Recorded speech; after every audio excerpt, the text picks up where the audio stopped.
TV 김호준의 뉴욕타임스. 김호준의 뉴욕타임스가 자랑하던 최고의 프로 시사장학, 이 시사 대지로 바뀌고 오늘로 세 번째 시간입니다. 잠시 후에 시작하겠습니다. 김용민의 시사 돼지. 이 프로그램 이름이 김호준의 뉴욕타임스, 김용민의 시사 돼지인데 이거 또 코너 이름 또 만들었어. 시사대안학교. 시사대안. 쓸데없는 짓을 계속해요. 이거 커졌을 때 우리가 이제는 좀 자제할 때가 왔다. 근데 오늘 모실 분이 제가 모시기 전에 걱정입니다. 네. 이 진보 지식인 네. F4로 예. F4로 불리는 대단한 분이에요. 그렇습니다. 대단한 분인데 예. 이분이 이제 진보 지식인으로 그렇게 알려져 있지만 사실 생활은 굉장히 어려웠거든요. 연구소 소장님이신데 생활이 굉장히 어렵다가 최근에야 네. 이 공중파 라디오의 고정 MC를 맡으셨어요. 최근에야. 예. 드디어 최소한의 어떤 생활 기반이 마련됐는데 근데 이제 막 세팅이 됐는데 여기 나와가지고 우리가 못할 짓을 하는 게 아닌가. 자, 그 전에 협찬 소개를 좀 하고. 제가 얼마 전에 다 했는데 뭘 또. 예. 이 세계인의 명품 유기농 피자 의리의 라피자가 함께합니다. 그리고 대인기의 핫탑 역시 함께합니다. 판매 수익금 일부로 불호 청소년 돕기도 합니다. 아는 형이 슬그머니 전해줬다는 샘표 흑초 100년 동안도 오늘 함께합니다. 예. 사실 그 형 이름이 나가야 되는 거 아니에요? 샘표는 상관없고. 예. 자, 오늘 네. 초대 손님 홍기빈 소장님을 박수로 모시겠습니다.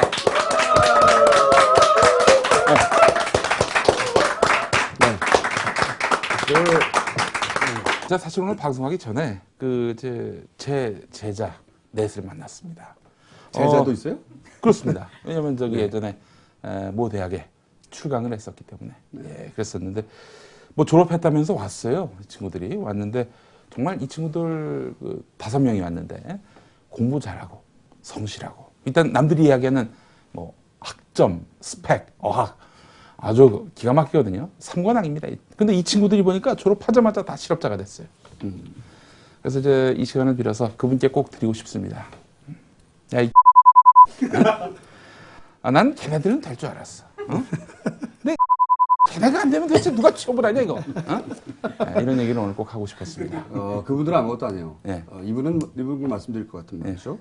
국내 최고의 명문 대학. 그리고 제가 알기로는 캐나다의 맥길 대학이죠? 맥길대학은 아니에요. 아닌가요? 요크 대학이라고. 요크 대학. 욕대학.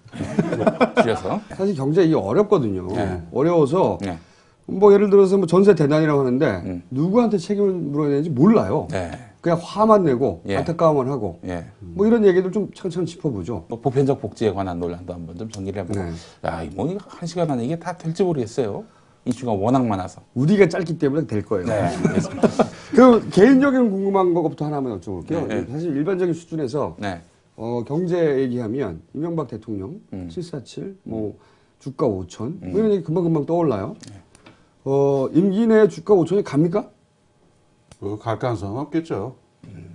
끝이에요? 굉장히 논리적이하게. 명쾌하긴 한데. 네. 당선되자마자 주가 3천. 네. 자기가 당선되면 그걸로 3천이 된다고 그랬죠. 기업들이 막 투자 의욕이 막 생기고 뭐 그렇게 그렇죠. 된다는 그래서 이유였죠. 임기 내에 5천까지 간다. 네. 어떻게 보셨습니까? 그때 2007년으로 좀 되돌아가서 생각을 해봐야 되는데요. 네. 이게 뭐 사실로 실현되고 안 되고를 떠나가지고 그 당시 이제 이명박 후보가 자기가 이제 당선이 되면 주가 이렇게 확 뜰 거다. 그렇죠. 그 얘기한 근거랄까요? 그 얘기의 맥락은 있습니다. 어떤 거냐면은 우리나라 주가 시장이 보통 어떻다라고 얘기를 하냐면은 그 실질 가치보다 저평가되어 있다라는 식으로 많이 알려져 있어요. 그러면은 그 저평가되어 있는 이유가 뭐냐면은 아직까지도 어떤 소위 말하는 글로벌 스탠다드라고 하는 것에 맞지 않게 제도가 미비하고 그다음에 기업의 어떤 소유 구조나 지배 구조 같은 게 아직 명쾌하게 정리되지 않은 부분이 있어가지고 순환 출자라든가. 예. 뭐, 그래서 이제 재벌들의. 기업들의 경쟁력이나 어떤 수익 창출 능력은 뛰어난데 이런 것 때문에 상대적으로 외국 투자자들한테 저평가되어 있으니까 이런 어떤 오해라든가 어떤 불신을 불식시킬 수 있는 어떤 한 큰 전환이 이루어진다면은 아주 주가가 이렇게 급격하게 뛸 수 있을 것이다. 이런 식으로 전망하는 분들이 있었어요. 그러니까 터무니없는 전망은 아니네요. 그렇죠. 그러니까는 그게 뭐 이제 그냥, 예. 적임자가 이명박 대통령이 아니냐 이 문제지. 그러니까 이제 그때 이제 여당 후보로서는 그게 내가 적임자다라고 하는 그거를 갖다가 내걸 수 있지 않겠어요? 그렇게 해가지고 이제 본인이 이제 당선이 되면은 주가가 아주 짧은 시간에 그냥 순식간에 올라갈 수 있다. 이런 얘기를 한 맥락으로 이해를 할 수가 있죠. 예. 그러면은 실제 그 이후 이명박 대통령이 한 어떤 조처, 또는 뭐 경제적 어떤 정책들, 그것이 실제 주가를 그렇게 외국 투자자들의 신뢰를 얻어서 띄울 수 있는 정책들이었나요? 과감한 부자 감세도 하나의 어떤 그 미끼라면 그런 걸 미끼일 수도 한 적이 없고. 있습니까, 그러면? 그거를 할 만한 시간이 없었겠죠. 있다고 하더라도. 왜냐하면은 당선된 거의 직후에 그 세계 경제 위기가 있었잖아요. 네. 2008년에. 네. 그리고 그때 이후로 그때 이제 제 기억이 나는데 있다 보니까 돌아다니는 농담 중에 그 747 공약이 주가 747로 실현되는 게 아니야 막 이런 거의 가까이 갔었죠. 예, 네. 주가가 굉장히 많이 내려갔었습니다. 그런 게 있었으니까는 그 주가도 굉장히 많이 떨어졌었고요. 그리고 뭐 어떻게 해볼 만한 상황은 아니었었던 것 같습니다. 그런데 지금까지도 그 이후에 이제 지금 주가가 회복이 돼서 뭐 2,000도 넘고 뭐 이렇게 됐습니다만은 그 이후에 주가가 떨어지는 과정도 그렇고 올라가는 과정도 그렇고 그 주식 가격이라고 하는 게 정부가 어떤 정책을 쓴다고 해서 올라갈 수 있거나 내려갈 수 있거나 그런 게 아니거든요.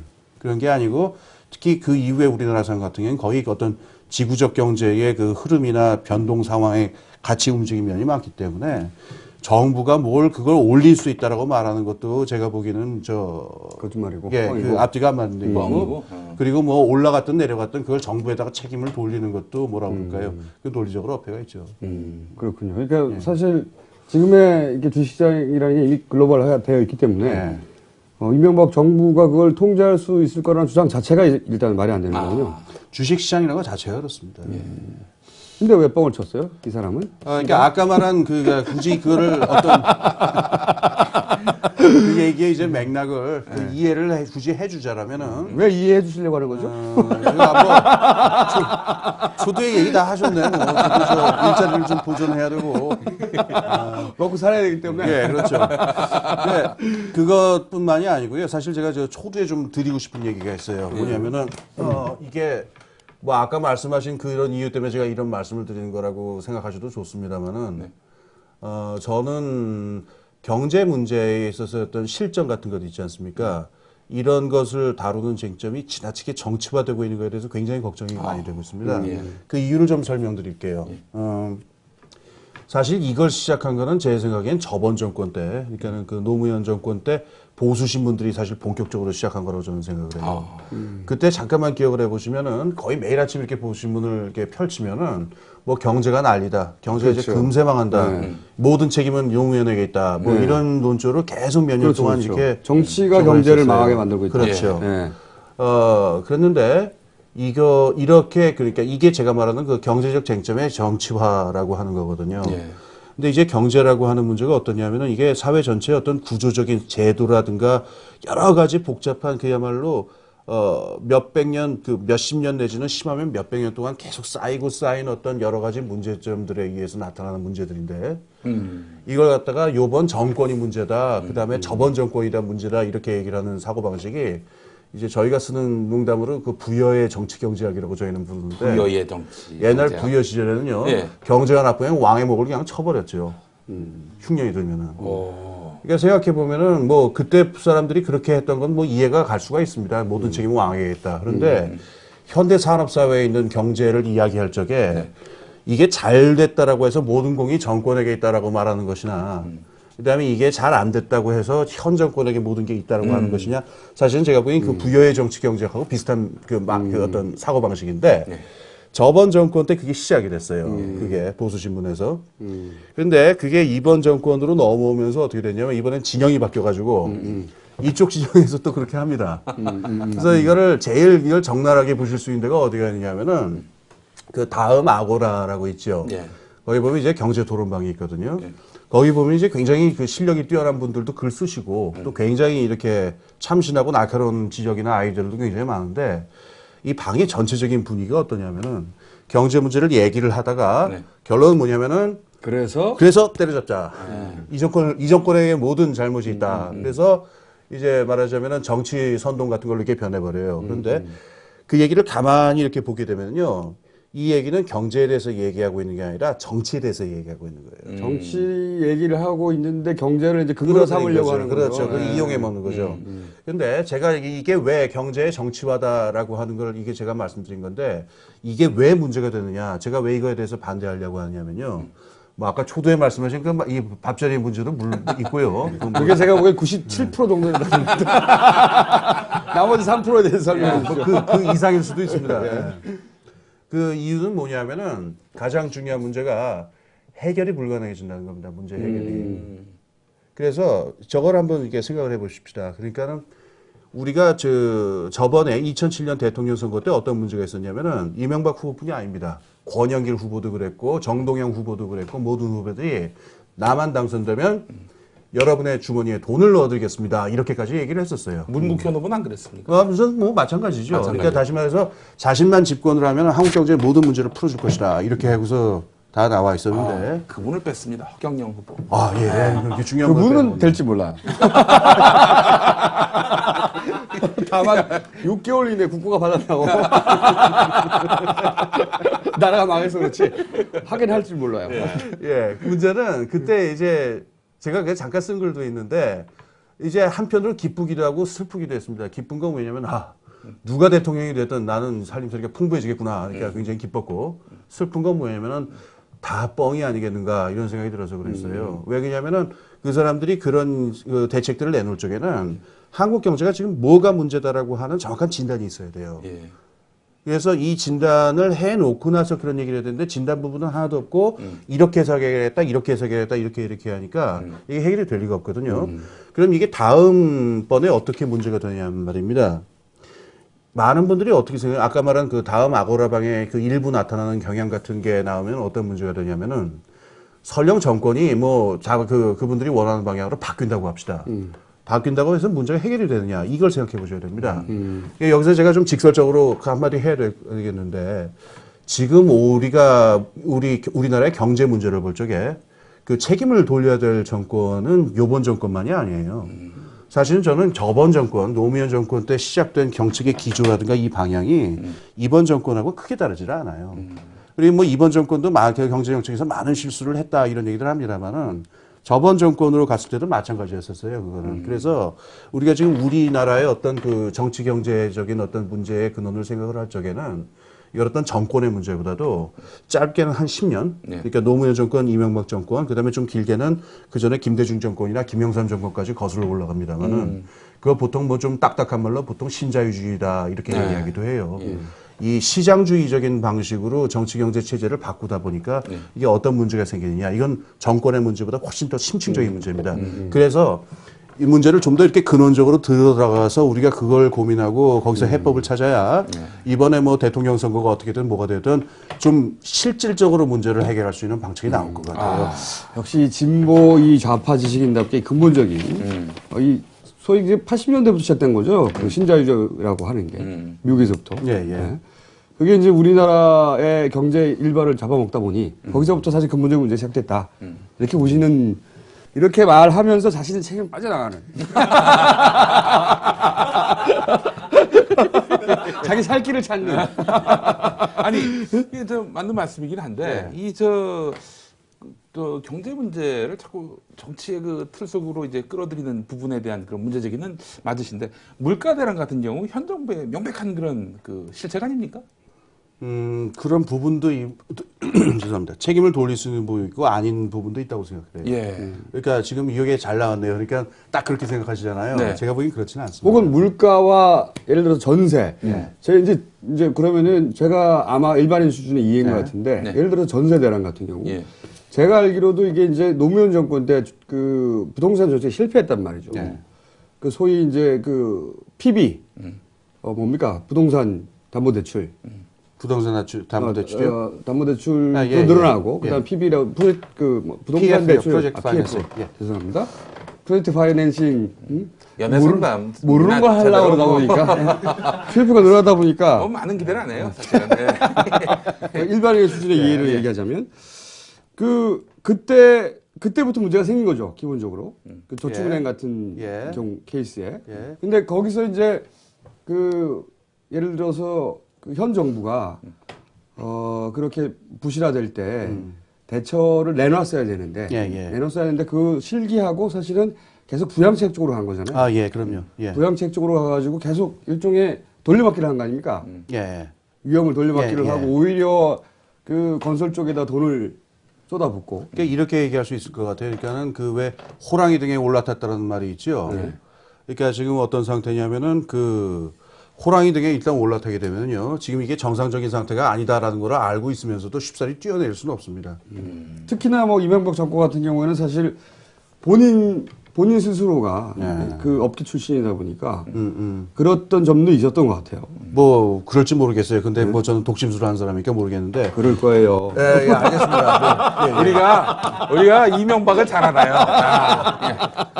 예, 저는 지금 요 문제 잘 나왔는데요. 전월세 문제하고 그 물가 문제가. 네. 그러니까 이게 왜 쉽게 정치화할 수 없는 문제들인지 그 아주 잘 나온 것 같아요. 예. 지금 말씀하신 대로 어떤 그 부동산 정책 부분, 이렇게 여기 개입해야 되는 적절한 시기를 놓쳤다든가 이 정책상의 문제들을 분명히 지적할 수 있는데요. 제가 생각하기에 이 물가 문제의 원인은 지금 글로벌, 이 지구적인 경제 차원은 이게 제일 심합니다. 그 세계 금융위기 당시에 과도한 유동성의 문제는 뭐 우리만의 문제가 아니라 미국의 문제기도 하고. 그뿐만 아니고요. 예. 유동성 문제도 있고. 유가 문제도 있는 거고. 예, 예. 원자재 그 시장 문제예요. 예. 그런데 이 원자재 시장이 좀 심상치 않은 상황 그 움직임을 보였던 게 지금 최근이 아니고요. 예. 2008년에 금융위기 나기 전부터 그랬습니다. 예. 잘 기억해 보시면은 2008년 초에 그 식량위기 상황이 이 아시아 쪽에 벌어진 적이 있어요. 그래서 필리핀 사람들 같은 경우에 막 그 밀란이 일어날 뻔하고 중국 같은 경우에도 식량 가격 통제를 하고 이런 적이 있었습니다. 그러니까 그 원유라든가 이 원자재 가격이 일단 상승을 하게 되면은 그 뭐 모든 물가는 다 올라가게 되겠죠. 그러니까 이게 뭐에 영향을 주게 되냐면은 원자재 가격이 올라가면은 그다음에 아주 기초 그 생산재에 해당하는 철강이라든가 이 부분에서 시장의 구조가 바뀝니다. 그래서 독점을 하고 있던 기업이 바뀌기도 하고 기업의 숫자가 바뀌기도 하고 등등 하게 되는데 이게 지금 연이어 축적이 됐었어요. 그래가지고 지금 그 물가 인상의 그 형상이 그 어떤 상황이 나타나고 있는 거는 그 우리가 신흥시장 개발도상국 내지는 신흥시장 국가다라고 하는 데서 상당히 보편적으로 나타나는 현상이 연이고요. 그다음에 그 전월세 대책 같은 면도 어떤 게 있냐면은 그러면 그 전에 넘어가기 전에 그럼 물가 문제는 이 이명박 정부가 이걸 소위 관리할 능력이 없는데 사실상 관리할 수 있다고 착각했거나 혹은 거짓말한 문제인 거예요? 말하자면 왜냐하면은 그 실제 뭐 물가를 잡겠다고 여러 가지 지수도 발표하고 이명박 뭐였죠? 그게 지수였나요? 네. 뭐 그런 거 MD 만들고 물가 지수, 뭐 깐 마늘을 포함해서. 예. 그러니까 관리할 수 없는데 있다고 착각을 한 겁니까? 아니면은 관리할 수 없는 걸 알면서 더 관리하는 척, 정치적으로 능력이 있는 척. 수사를 한 건가요? 정답 우선 이 말부터 드려야 될 것 같은데 그 저번에 이제 우희종 선생님 나오셨을 때 그건 자연과학이니까 옳고 그름이 분명히 있었잖아요. 근데 지금 현재 경제학의 발달 수준에서 물가를 통제할 수 있는 방법 정책이라는 건 없다고 보는 게 맞아요. 불안해. 그래서 보통 그 일반적으로 알려져 있는 건 뭐냐면 사기를 친 거구나 할 수 있다고. 이렇게 결론을 내고 싶은 거죠, 저희는. 예, 그렇죠. 그러시겠지. 그래서 하시라는 거예요, 제가. 나 이제 한번 하고. 자연과학, 경제학의 분야가 있다면은 그거는 신학의 영역이에요. 그 저 복음성가 중에 할 수 있다 하시는 나의 능력 주하나니 이런 자료가 있어요. 예. 아니 예를 들어서 우리가 말씀하신 대로 지금의 경제란 이 복잡계 경제라는 게 일개 정부가 그리고 세계의 경제가 맞물렸기 때문에 일개 정부가 어떻게 할 수 있는 게 아니다. 솔직하게 얘기하고 그럼 우리가 요만큼을 관리할 수 있고 이건 할 수 없다라고 하면 우리도 이해해요. 이해하는데 맞습니다. 예. 이해하는데 이명박 정부는 그렇게 하지 않거든요. 사실은 전지전능한 그런 사기를 친단 말이죠. 그분은 저도 전적으로 동감인데 어디서 그게 적나라하게 드러나면요. 그렇죠. 이런 걸 해주시란 말이죠. 요번에 그 3년차 4년차 들어가잖아요. 그래서 뭐 그 이명박 정부의 그 경제 정책 평가다 뭐 이런 게 많은데 이런 토론이 있을 때마다 이 정부 쪽이나 여당 쪽 분들이 어떤 식으로 말씀을 하냐면은 잘 된 거는 다 정권이 잘해서 잘 된 거고 힘들거나 잘 안 된 거는 글로벌 경제가 워낙 위기였기 때문에 여기에 책임이 있다. 지난 정권 문제. 예. 네. 혹은 지난 정권의 책임이 있다 이렇게 얘기하거든요. 그러니까 이분들이 아까 제가 초두에 말씀드린 그 부여의 정치경제학도 활용하고 있고, 그다음에 글로벌 정치경제학도 활용하고 있으면서 책임 회피 이번에는 기술까지. 예, 그 따르게 바뀐 부여의 정치경제학을 자기들한테 유리하게 활용하는 이 방법도 쓰고 있어요. 그러니까 이게 말하자면은 제가 그 걱정하는 그 경제 문제의 정치화의 어떤 나쁜 저게 되는 건데 정치적인 이해와 요구에 따라 가지고 계속 그 영어로 레토릭이라고 그러죠. 네. 수사만 난무하게 만드는 겁니다. 우리말로는 불화라고 하죠. 네. 야부이라는 전문적인 표현도 있습니다. 예. 그렇죠. 사기라고 할 수도. 그건 지금 말씀하신 그 지적하신 부분하고 정확하게 일치하는 부분. 근데 이게 이제 제가 보기에는 이걸 남 탓을 할 수 없는 게 이게 보수의 자업자득이에요. 노무현 정권을 공격하기 위해서 사실은 보수가 만들어낸 프로파간다였거든요. 예. 경제를 전부 다 정치의 문제를 풀어서 노무현 다 뒤집어 씌웠던. 자기들 돌아오는 부메랑인 거죠, 이게. 부메랑이 되겠죠. 예. 자, 그래서 요쯤에서 한번 그래서- 좀 준비한 영상이 있습니다. 아, 그래? 예. 네, 뭐 그런 거 영상을 좀 한번 보고 쓸데없이 뭘 준비를 가도록 하는 거야, 이렇게. 하겠습니다. 예.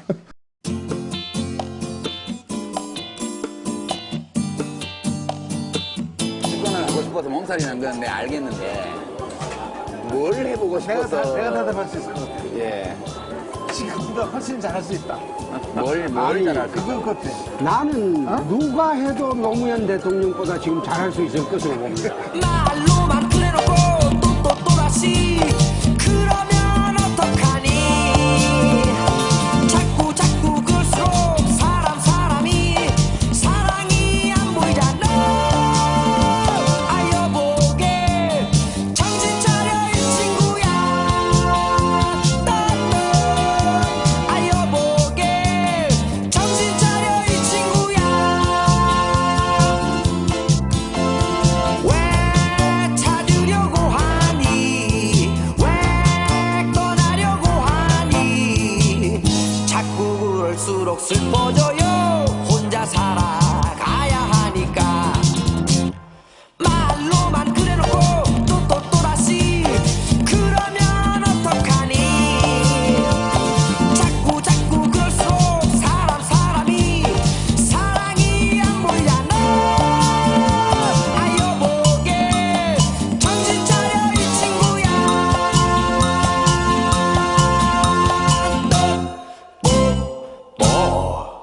이 무슨 일이 생길까, 한나라당이 무슨 일을 할까, 이것을 예측하자면 한나라당의 전략을 보아야 하는데 한나라당의 전략이 무엇인지 알 수가 없습니다.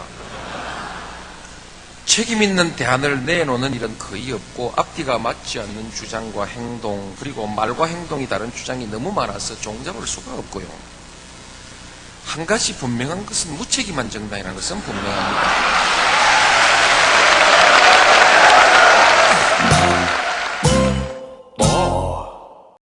이명박 대통령께서 각각께서 이제 대통령 해먹기 자기는 힘들지 않다. 라고 말씀하셨어요. 우리가 힘들어. 국민 해먹기가. 자기가 해먹기 힘들 리가 있나? 마음대로 하는데. 사람이 솔직은 해요. 이런 건 있잖아요, 이런 건. 뭐냐면 그 시점에, 그러니까 그 원인을 본인한테 물을 수는 없지만 어쨌든 정권이 그때그때 그 현상에 대해 대처할 책임은 있잖아요. 그럼요. 그 대처를 제대로 못한 책임은 물을 수 있지 않습니까? 뿐만 아니라 좀 더 그 심각한 문제가 있는데요. 문제의 존재 자체를 갖다가 말하자면은 정권이 적어내야 되겠죠. 저번 정권이든 이번 정권이든 문제가 있으면 이 문제가 있다는 걸 솔직하게 인정을 하고 인정하고. 이걸 어떻게 풀 것이냐에 대해서 정말 이게 진지하게 이걸 해야 되는데 이 문제 존재 자체를 그건 문제 없다. 문제가 존재하지 않는다. 이런 식의 가려버리고. 대통령. 그거는 그 심각한 문제겠죠. 예를 들어서 그러면 전세 대란에 있어서 그 사실 전세 대란 관련해서 정부가 내놓은 대책들이 있어요. 예를 들어서 빌려서 내라 이런 거. DTI 규제를 완화해가지고 그러니까요, 예. 빚내서 집 사라 어차피 빚내서 집 사거나 전세 가격이나 집값이나 똑같으니까. 빚내서 집 사라. 아니면은 그 현 정부가 내놨던 그 대표적인 부동산 대책이라는 게 사실은 뉴타운 정책이죠. 중대형. 이명박 대통령이 서울시장에 있을 때 중대형 아파트가 모자라서 이게 안 되는 거다. 그래서 큰 거 막 지었단 말이에요. 다 비어 있어요, 그거. 응? 은평 뉴타운. 네, 해결이 아니었던 거죠. 10집 중에 7집인가는 저기 다 그 외지인의 그 그냥 뭐 투기 용도. 그렇죠. 예, 의심되고. 예. 그러면서 무슨 도시 생활형 뭐 주거 해가지고 뭐 보금자리 그 주택? 오피스텔 이런 거 공급했어요 또. 근데 이거는 오피스텔을 살만한 여력이 있는 사람들이 사가지고 네. 실제 전세 대란의 대책이 안 되는 것이 전세 대란을 겪는 사람들이 대부분 이제 그 자녀들 취약 연령의 그 자녀들 뭐 3인 4인 가족이란 말이죠. 그러니까 오피스텔 원룸에 들어가서 살 수 없는 사람들이에요. 예. 그것도 대책이 안 되는 거예요. 그러니까 이 현 정권 내놓는 대책이나 혹은 그 가지고 있는 부동산에 관한 사고 자체가 전세 대란을 유발시킬 수밖에 없다. 예. 이런 측면이 분명히 있긴 있는 게 아니냐. 저는 그거는 뭐 철저하게 동의를 하고요. 네. 동시에 그 문제가 그 지난 정권에도 똑같이 있었다는 것. 자꾸 말하다 보니까 제가 한나라당 대변인 같습니다. 지난 정권에도 그건 똑같이 있었던 문제입니다. 그래서 제가 드리고 싶은 말씀이 이 전월세 문제의 근원은 어쩌게 보면은 어쩌면은 한 일제시대까지 되돌아가서 생각해야 될 문제가 있습니다. 제가 지금 그 전월세 문제가 논의되는 걸 보게 되면은 조금 제가 되게 아쉬운 게 뭐냐면요. 우리나라 지금 전월세 시장이 말입니다. 이게 그 버젓한 어떤 그 삶의 공간이 되기 위해서는 여러 가지 규제가 있어야 되고 세입자의 권리를 보장할 수 있는 여러 가지 장치가 마련되어 있어요. 굉장히 근대적으로. 그런데 지금 거의 없습니다. 그래서 지금도 세입자라는 사람들은 소위 말하는 그 집 없는 소름이라고 하는 걸 갖다가 계속 끌어안고 살아야 되고 이 사람들이 그래서 항상 그 마음에 맺힌 한이 뭐냐면은 내 집 마련. 어떻게든 내 집 마련. 근데 이 상태가 지금 몇십 년이 지금 일제시대 때도 몇십 년이 지속이 됐어요. 근데 외국 같은 경우에도냐 그런 건 그렇지 않습니다. 이건 뭐랑 관계가 됐냐면은 근대에 들어와서 노동자 계급이 그 잘 조직이 되고 산업사회가 이렇게 근대적인 사회제도가 되게 되면요. 이 노동자들이라든가 도시서민들의 제일 주된 주거 형태가 이 그 집세를 내고 이게 그 전월세를 월세를 들어가는 거 아니겠어요? 여기에 대해서 굉장히 제재 정비가 잘 되어 있습니다. 예를 들어서 제가 캐나다에서 이제 살 때인데요. 제가 뭐 아까 뭐 말씀하셨지만 그 돈도 없는 처지니까 뭐 좋은 데 있었겠습니까? 뭐 쓰러져 가는 지금도 좋은 데 있지 않으시잖아요. 뭐 마치 지금 성공한 듯이. 아닌 거 알고 있는데. 예, 그 굉장히 열악한 집에 하여튼 새들어 있었었는데 제가 있었던 도시가 토론토인데요. 토론토에서는 어떻게 되어 있냐면은 겨울이 굉장히 춥거든요. 그러면은 그 새 들어있는 사람의 방 온도가 21도를 떨어지지 않게 해야 된다. 그럴 책임이 있다. 집주인이. 그래서 만약에 21도보다 아래로 떨어지면 어떻게 하냐면요. 시청에서 나옵니다. 제가 실제로 그 상황에 당해봤었는데 그 당시 이제 저희 집주인이 이제 한국 분이 사숙을 치는데 제가 한 6개월 들어간 적이 있었는데 이 한국 분들이 난방가 맡긴다고 영하 막 20도 떨어지는데 그 요만한 전기난로 하나 주고 끝내는 거예요. 난방을 안 틀고. 그래서 방 온도가 제가 너무 추워서 한 일주일 사니까는 몸이 꽁꽁 얼어가지고 온도계를 재봤어요. 그랬더니 14도를 넘지 않는 거예요, 방 온도가. 그래가지고 이걸 가지고 옆에 있는 하숙집 친구들한테 제가 온도계 나눠주고, 여기 매뉴얼이 그렇게 돼 있어요. 온도계를 기록을 해서 이걸 시청에다 보고를 해라. 그럼 시청에서 즉각 나와서 시청 조치를 한다. 그랬더니 이제 집주인이 뭐 아주 기겁을 해서 뭐 싸움이 벌어지고 뭐 이랬습니다만은. 예를 들어서 이런 정도로까지 그 새들어 사는 사람들이 새들어 있는 걸 갖다가 자기 주거 환경으로 여길 수가 있습니다. 그렇게 제도가 정비가 돼야 됩니다. 기본적으로 그걸 권리로 쳐주는 거군요. 그렇죠. 근데 우리나라에서는 지금 어떻게 되어 있냐면요. 이번 정권뿐 아니라 지난 몇십 년 거의 반세기 동안 있었던 그 사고방식인데 새 들어 사는 거는 남의 집 거부살이로 여겨지고 그래서 새 들어 사는 사람은 여러 가지 불이익을 당하고 슬픈 일이 있는 걸 당연하게 여기게 되고 억울하면 너희도 집 사라. 벌어서 집 사라. 그래서 사회 전체의 정책이 새 들어 사는 거를 살만하게 만들어주는 쪽으로 간 게 아니라 억울한 사람들 빨리 집 살 수 있도록 자꾸 여러 가지 제도를 만드는 이쪽으로 이렇게 나갔었던 거예요. 그건 제가 보기엔 건설업자들의 힘도 크다고 분명히 있습니다.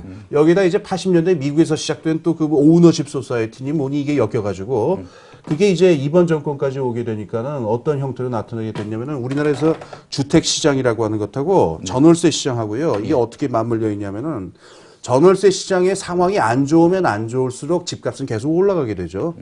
그렇죠. 그렇죠. 그러니까 우리나라 전월세 시장을 집값 시장을 떠받치는 중요한 조건 하나는 전월세 세입자의 조건이 열악하다는 데 있다는 겁니다. 그래서 제 생각에 억울하면 집 사라. 그렇죠. 되는 거예요. 억울하면 집 사라. 그래서 그 이절은 어떻게 하면 억울해서 집 샀다 이렇게 됩니다. 그러니까 억울하게 계속 만드는 거군요. 유지하는 거군요. 그렇죠. 일정 그 50년대 우리나라 유명한 유행가가 있었는데 억울하면 출세해라라는 노래가 있어요. 1절이 그렇게 끝나면 억울하면 출세해라, 출세를 해라 이렇게 끝나는데 2절 가사는 어떻게 끝나면 억울해서 출세했다, 출세를 했다 이렇게 끝나요. 해피엔딩으로. 예, 이게 지금 그렇게 말하자면 우리나라 그 집 시장의 구조가 되는데요.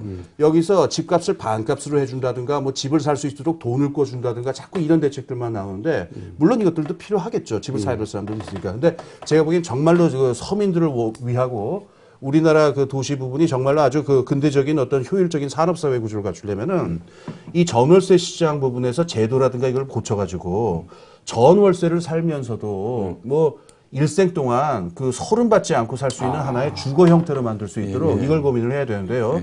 그래서 요번에 그 지금 그게 제도가 정비가 안 됐으니까 어떤 일이 벌어지냐면은 전월세 시장 부분이라고 하는 게 이 주택 시장에서 조금만 변동이 이루어지면 수요 공급 변화가 생겨 또 전세값이 팍팍 치솟게 되는데 이번처럼. 예, 요번이 바로 그런 겁니다. 그런데 여기서 이제 우리가 물가에서 하나 기억을 해야 되는 게 있는데요. 가격이 수요 공급으로 의해서만 결정된다라고 하는 건 옛날에 알프레드 마샬이라는 사람이 만들어낸 좀 뻥에 가깝고 실제 가격이 결정돼서 내가 뻥을 쳤어요? 알프레드 그런 친구 줄 몰랐네. 나쁜 놈이에요. 아니 좋은 사람인데 좋은 그렇게 안 봤는데 말.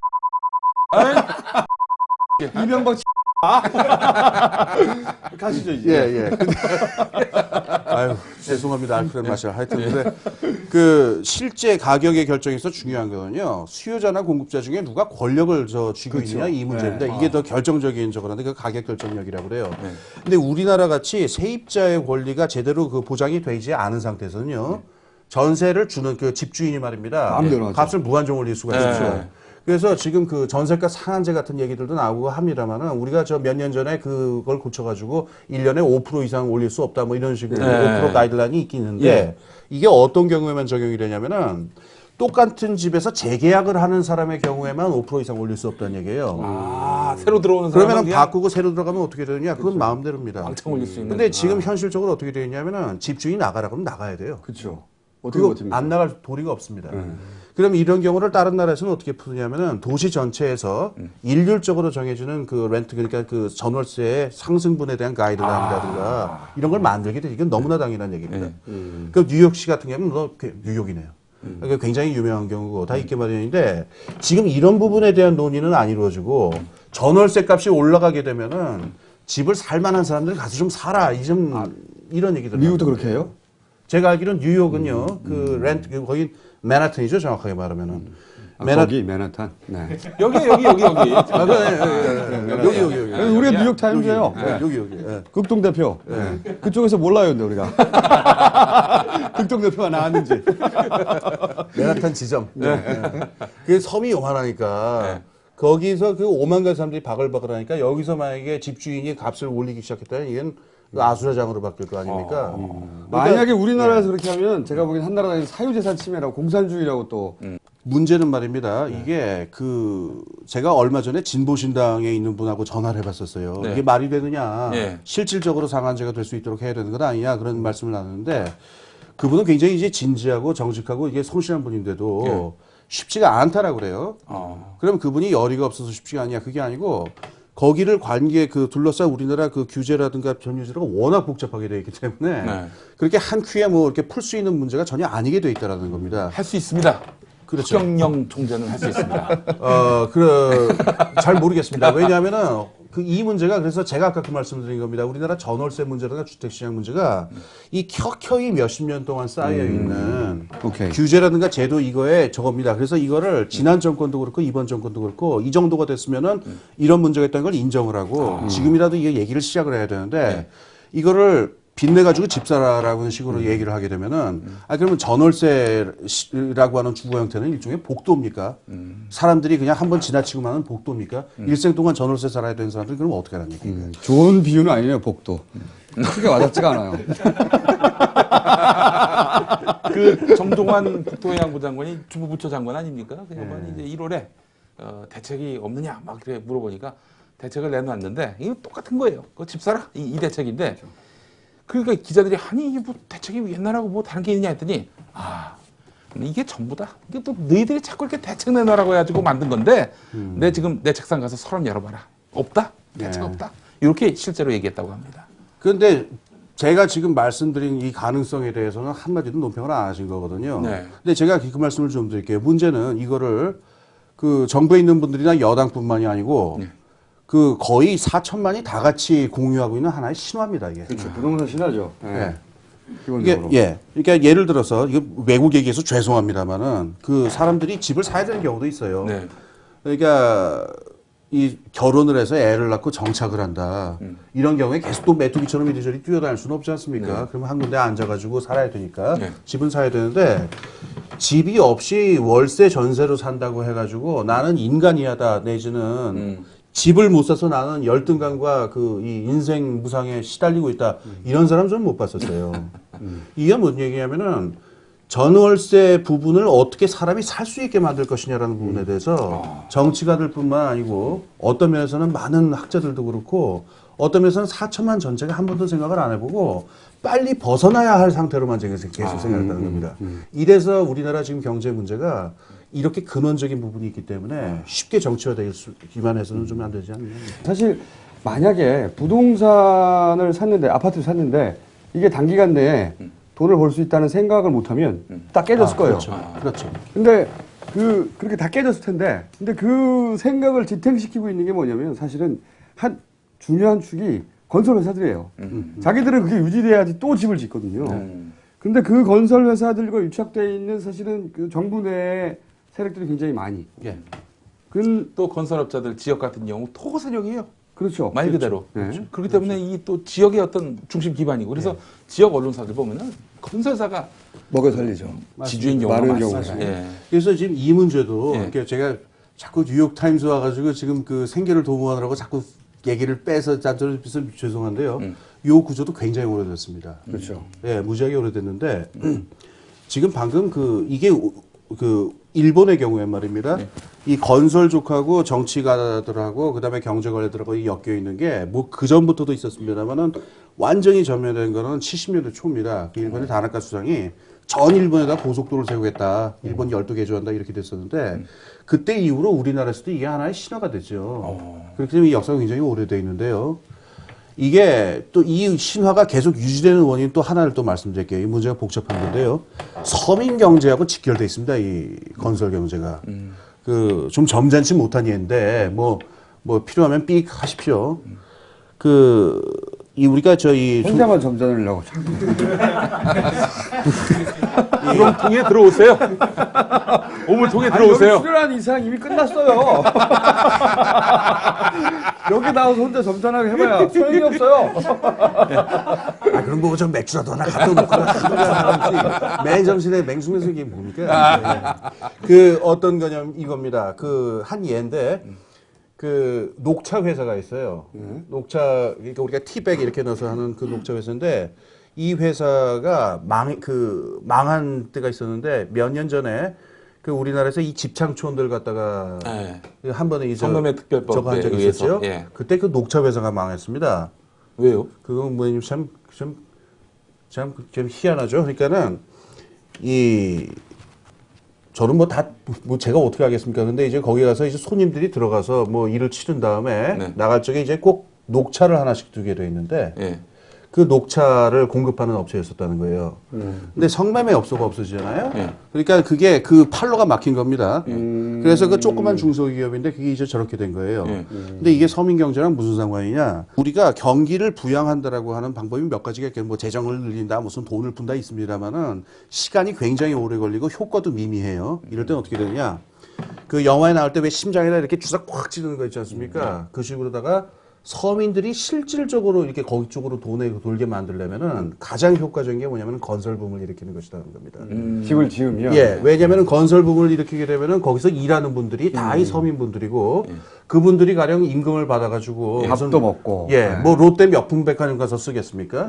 그럴 리는 없잖아요. 쓰면은 이제 또 그냥 그 조촐한 동네 또 이렇게 초라한 동네에서 또 쓰고 이럴 테니까. 그래서 이걸 그 정치계에 있는 분들한테 이게 오랜 상식이에요. 그렇기 때문에 경기를 부양하고 어떤 그 서민 경제라든가 민심 이런 걸 달래기는 것하고 직결돼 있다라고 하는 것. 그 유혹을 이기지 못했던 거죠. 정치가 그렇죠. 계속해서. 예. 그러니까 아까 말씀드린 그 일본의 다나카 수상이라고 하는 사람도 밑에 자민당의 지역적 기반을 완전히 강화하기 위해서는 전국적인 건설 경기를 일으켜야 된다 이 생각이 있었고 그건 굉장히 성공했습니다. 그러니까 근본적인 대책을 내놓는 게 아니라 예. 정치가들이라는 게 예. 꼭 유혹을 이기지 못하고 예. 그렇게 해결해 왔다. 그렇죠. 오줌 누기식의 예. 그런 그래서 아까 말씀드린 이 건설 경기하고 연결되어 있는 내 집 마련의 꿈이라든가 기타 등등이 말입니다. 정치가 건설족 무슨 학자 이것뿐만이 아니라 심지어는 서민 경제에 있는 보통 사람들의 꿈이나 이 직결되어 있는 이익이나 이런 것들 있잖아요. 이게 복잡하게 엮여가지고 하나의 덩어리가 돼서 지금 몇십 년째 지금 우리나라에 있는 거거든요. 근데 이런 이야기들을 사실은 예를 들어서 주류 언론에서 듣기가 어렵단 말이죠. 이제 이런 생각들이 분명히 있었을 텐데 네. 예를 들어서 홍기민 소장님이 공중파에 나와서 이런 얘기를 30분 동안 했으면 네. 그리고 막 이런 얘기들이 주류에서 계속 떠들면 사람들 생각을 좀 바꿀 수도 있는데 그 근본적인 접근 자체를 차단하는 거죠. 이런 세력들이. 이런 생각들이 하면 안 되거든요. 사람들이. 굉장히 근원적인 그런 문제적인데 그 문제가 있습니다. 그리고 아까 저 얘기하신 것 중에 그 중요한 거 있어요. 그러니까 이거는 좀 그 프로의 취지에 맞는 방향의 발언이니까. 어떤 거냐면 이게 아까 제가 말씀드린 그 신자유주의의 폐해라고 하는 것하고 이제 관련이 되어 있는데 모든 것을 자산으로 평가해서 바라보게 만드는 게 있습니다. 그렇죠. 그래가지고 이게 국가적인 차원하고 뭐 기업에서 그렇게 하는 건 어떻게 보면 당연할 수 있습니다. 기업은 영리 조직이 기업이고 조직이고 그러니까. 돈 벌려고 만들어진 조직이니까. 그런데 이 사고 방식이 저는 그 신자유주의라는 걸 이렇게 규정을 하고 싶은데 영리 조직이 아닌 사회의 거의 모든 조직, 심지어는 개인 인간 자신조차도 만물을 자산으로서 바라보고 만물을 자산 가치로 바꿔서 생각을 하고 그 만물의 자산 가치에 맞게끔 모든 것에 칼질을 가하는 것 이게 신자유주의에 나타나는 굉장히 중요한 현상이에요. 그래서 예를 들어서 제가 뭐 농담처럼 한 말입니다만은 왜 우리가 성형수술 하시는 분들 있죠. 이분들 중에 뭐 성형수술이야 뭐 다 개인적인 사정이 있으니까 그거에 대해서 뭐 제가 뭐라고 저는 전혀 그런 편견은 없습니다만은 혹이라도 자신이 어떤 그 노동시장에서라든가 면접할 때 또는 결혼시장에서 자기 가치를 좀 올리기 위해서 이렇게 만약에 칼질을 했다 이렇게 되면은 제가 보기엔 그건 기업의 구조조정하고 똑같습니다. 왜냐면 구조조정인 겁니까? 그렇죠. 그러니까 기업이나 그 개인이나 그 자기 조직의 덩어리 혹은 자기 몸뚱아리를 하나의 자산으로 보고서 야 이거 저 가치가 안 되겠다 칼질 좀 해야 쓰겠다 그래가지고 살을 뭉탱이로 잘라내고 조직에 있는 그 한 몇천 명 된 노동자를 무적이 잘라내버리고 거기다 막 실리콘도 쑤셔놓고 그 다음에 무슨 엉뚱한 그 사업체도 쑤셔놓고 이런 식으로 변해가거든요. 이게 뭐 좋다 나쁘다를 떠나서 그러니까 개인이 자신의 삶을 바라보는 관점에까지 스펙이라든가 자산 가치로만 이렇게 보려보는 이게 생기지 않습니까? 이게 부동산 문제로 해서 이게 어떻게 되는 거냐면은 우리가 집 문제를 갖다가 이게 뭐 부동산 불패라는 얘기는 제 기억에 70년대부터 분명히 있었습니다만은 사람들이 이렇게 4천만이 전부 다 부동산을 하나의 가장 수익성 높은 자산. 그래서 땅빛을 내서라도 돈을 꿔서라도 반드시 사야 될 어떤 성격의 물건 이런 식으로 보기 시작한 거는 2000년대 들어와서 특히 저번 정권 때죠 사실은. 그렇죠. 예. 부동산 정책 실패하면서. 그렇죠. 그래서 이게 어떻게 됐냐면 아까 말한 전월세 시장에서의 그 삶의 참 피폐상, 비참상하고 여기 막 돈 꾸준다니까. 그리고 내 집 마련의 꿈하고 여기 하나 세 번째가 또 붙습니다. 이게 뭐냐면은 대박신화죠. 대박신화, 내 집 마련의 꿈, 그 다음에 전월세의 깝깝함. 이 세 가지가 겹치면은 누가 빚내서 돈을 집을 사지 않겠습니까? 근데 그 결과라는 게 굉장히 처참한데 지금 뭐 주변에 뭐 하우스포 이런 얘기도 나오고 그렇습니다만은 제 주변에도 그러니까는 이 집값이 이게 이사도 못 가고 집 팔지도 못하고 깝깝한 분들이 그렇죠. 많거든요. 빚내서 일단 왜냐면 빚을 내는 근거가 그런 거거든요. 내가 지금 빚을 냈지만 이게 몇 년 지나면 아파트 값이 올라서 빚을 내서 빚을 갚는 것은 물론이고 이자도 퉁치고 나서 그렇죠. 남는다. 그렇기 때문에 해왔는데 지금 이게 안 되는 거예요. 안 지금. 되는 거죠. 네. 그래서 그 사람들의 머리를 지배한 신화가 두 개가 있어요. 하나는 뭐냐면은 부채도 자산이다 이런 얘기 들어보셨어요? 그렇죠. 그런 얘기 많이 많이 들었습니다. 제가 2005년에 한국에 들어왔다 그 소리가 아주 즐거워버렸는데 기가 막힐 얘기고 두 번째 부동산 가격의 시장은 영원히 오른다. 그것도 1년에 30% 50%씩 영원히 오른다. 이 두 가지입니다. 첫 번째 같은 경우에 그게 어떤 얘기냐면은 기업 경영에 대해서는 당연히 맞는 얘기예요. 그건 뭐 회계상 당연히 그 부채는 자산 들어가니까. 그런데 가정 경제에 있어서는 다른 얘기죠. 부채는 부채죠. 부채는 부채예요. 그리고 부채를 못 갚아서 기업이 파산하면은 기업은 유한 책임 가진 그 주주들이 돈 털고 나가면 되는데 개인의 경우에는 어떠냐면은 빚을 못 갚으면은 온 가족이 길바닥에 나앉습니다. 다시 말해서 부채에 대한 리스크라고 하는 것의 성격이 기업의 경우하고 가정 경제하고 전혀 달라요. 그런데 집을 가진 가정 경제 하시는 분들이 언젠가부터 자기 가정 경제를 뭘로 보냐면 기업으로 보기 시작한 거예요. 그래서 기업 경영하듯이 가정 경제를 꾸리게 됐고 이게 기가 막힌 신화가 나타났습니다. 두 번째, 부동산 가격이 계속 오른다. 이건 그 당시는 이제 코스피나 펀드도 마찬가지였습니다. 그 주위에도 그런 분들 많이 계시죠. 펀드들을 적금하고 뭐가 다른지 몰라가지고 그냥 수익률 넣으면은 서브프라임 모기지 부실 사태 때 아주 분들이 많이 계세요. 예. 그렇죠. 그러니까 이렇게 상황이 돼가는 걸 갖다가 그러면은 그 정부라든가 책임 있는 금융기관이라든가 여기서 이거를 막고 좀 이렇게 하느냐 그게 전혀 아니죠. 노무현 정권 때부터 아니면 그 전에 이미 그 김대중 정권 때부터 이것이 인간이 나아가야 할 바른 길이다. 인간은 마땅히 이렇게 살아야 한다. 마땅히 은행에서 많은 돈 빚을 내어서 집을 사가지고 그거 거치 기간 동안에 잽싸게 팔고 빠져라. 그렇게 안 하는 사람은 바보고 그 요새 말로 루저다. 이런 식으로 한 10년을 사람들을 세뇌시킨 겁니다. 지금이라도 그러면은 이 상황이 그런데요. 그 2008년 이후에 지금 우리나라 부동산 경기가 가라앉은 게 세계 경제 위기 이후에 부동산 시장이 계속 이렇게 올라갈 수 없다라고 하는 거는 이건 누가 생각해도 너무나 그럴 수밖에 없을 것이다. 그럼요. 개연성이 높은 얘기인데 그럼 지금이라도 이 부동산 시장이 뜰 수 없다라고 한다면 여기에 대해서 이후에 사후 대책을 어떻게 할 것이냐, 불어난 가계 대출을 어떻게 할 것이냐 등등에 대해서 지금 얘기를 하고 지혜를 모아도 지금 신통치 않은 그런 상황인데 지금 이렇게 뻔히 존재하는 문제를 지금 정부 쪽도 그렇고 그다음에 보수 신문들도 그렇고 이걸 잘 인정을 안 하는 거죠. 제가 보기에는 이명박 정권은 이렇게 하는 것 같아요. 일단 문제라고 인정하기를 두려워하고 문제를 몰라서라니까. 뒤집었으니까 책임을. 그렇죠. 그리고 이걸 어떻게든지 다음 정권으로 떠넘겨버리는. 떠넘겨버리려고 하는 것 같아요.